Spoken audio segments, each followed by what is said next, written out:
She stepped onto the F-22 training camp runway with nervous hands and quiet eyes, just another woman in a crowd of confident, loud voices. Her name was Nadia Khan, a simple, soft-spoken woman with no military background, no legacy in aviation, and no reason, at least in the eyes of her peers, to be there. The others at the base were seasoned, sharp, and sure of themselves. To them, she was out of place. Some laughed behind her back. Others didn't even try to hide it. This isn't for you, one trainee muttered as she walked past. Another scoffed. She won't last a week. And maybe they were right. After all, she wasn't the fastest or the strongest. She wasn't the loudest voice in the room. But she had something none of them saw coming. At night, when others rested, she studied. While they bragged about their past flights, she quietly practiced in simulators until her eyes burned. No one knew she had been dreaming of flying since she was a little girl watching jets cut through the sky over her village. No one knew the promise she made to herself when her brother, pilot, was grounded after an injury that she would fly for the both of them. And no one expected what would happen just a few weeks later. Because when the call came in urgent mission, a risk no one wanted to take, every confident voice suddenly fell silent. Every mocking face turned serious, and the one person they had all overlooked, she stepped forward. Without hesitation, what happened next didn't just silence the doubters, it changed Air Force history. But before the headlines, before the medals, and before the nation knew her name, Nadia had one shot to prove who she really was. And everything, her dignity, her future, and even the lives of her teammates rested on what she would do next.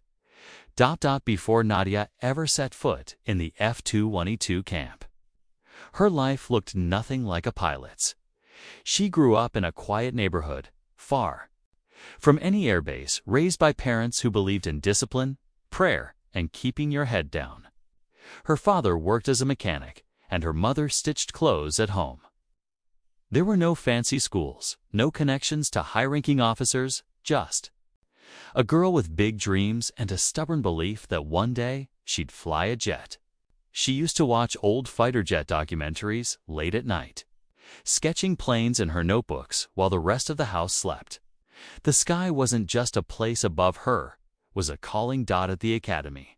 She was nearly invisible, while others had impressive resumes, glowing recommendations, and family names tied to the military.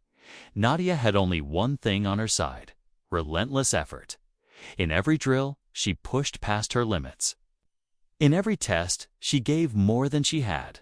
Still, her instructors remained unsure. She was too quiet, too cautious, not the aggressive type they were used to seeing in a fighter pilot. One instructor even marked her as technically sound, but lacking presence. Meanwhile, the other cadets, especially those competing for elite missions, barely noticed her.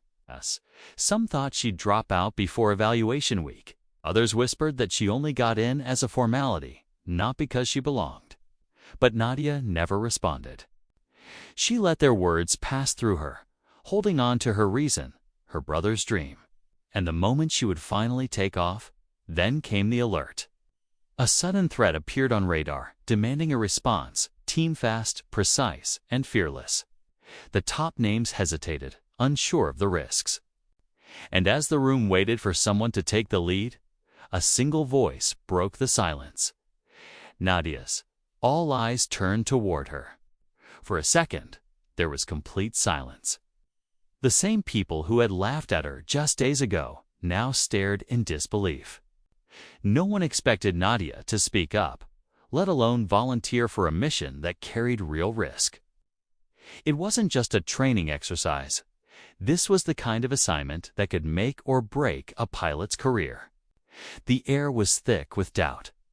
A few of the cadets exchanged glances. One of them even smirked, thinking she had misunderstood the gravity of the situation. But Nadia's expression said otherwise. Calm, steady, focused. The commanding officer studied her for a long moment, his face unreadable. "Are you sure?" he asked. She didn't blink. Yes, sir. There was no drama in her voice, no attempt to prove anything, just quiet certainty. That was the moment things started to shift. No one said a word, but something in the room had changed. Still, she wasn't given the green light just yet. The protocol was strict. Before she could take the lead, she had to run through an emergency simulation live, timed, and judged by the same officers who had doubted her from day one. Nadia stepped into the simulator with a weight on her shoulders heavier than any G-force. Failure meant she'd be grounded permanently. Success meant flying into the unknown. And beyond all that, she knew people were watching, waiting for her to prove them wrong or right. Inside the cockpit, her hands gripped the controls, heartbeat steady despite everything. She remembered her brother's words. Don't chase perfection, chase control. The simulation began. Lights flashed. Systems failed. Alarms blared. The room outside watched her every move. And as the pressure mounted with each second, Nadia's face remained unreadable. Her next move, unknown. The clock was ticking. Every second inside that simulator felt like a lifetime. Nadia's screen was flashing red enemy aircraft approaching fast. Communication lines cut and half the system controls disabled. It was the worst-case scenario, designed to push any pilot to their limit. The instructors watched closely from behind the glass, taking notes, waiting for a sign of hesitation. But Nadia moved with quiet precision. Her breathing stayed calm. Her eyes scanned every detail like she'd been here before, as she hadn't. But she had trained for it like her life. Depended on it, outside the simulator, whispers filled the room. Some cadets leaned forward, others folded their arms, still unsure if she could really pull this off. One of them muttered under his breath, "She's not going to make it." But even as systems failed and pressure mounted, Nadia kept going. She rerouted controls manually. She adjusted course without GPS. She evaded enemy radar using nothing but instinct and training. It was raw, messy, and far from perfect, but it was working. Then came the final test. A surprise twist coded into the scenario's second wave of threats. More advanced, faster, smarter. Most trainees didn't even reach this stage during trials. If she failed now, everything she had worked for would vanish in seconds. The officers leaned in, now visibly alert. One tapped his pen nervously against the table. Even the most experienced pilot in the room let out a low whistle. No one said it out loud, but they all knew what this part meant. This wasn't just about skill, it was about guts. Nadia's hands tightened around the controls. Sweat rolled down her temple. Her jet on the screen was now outnumbered and low on fuel.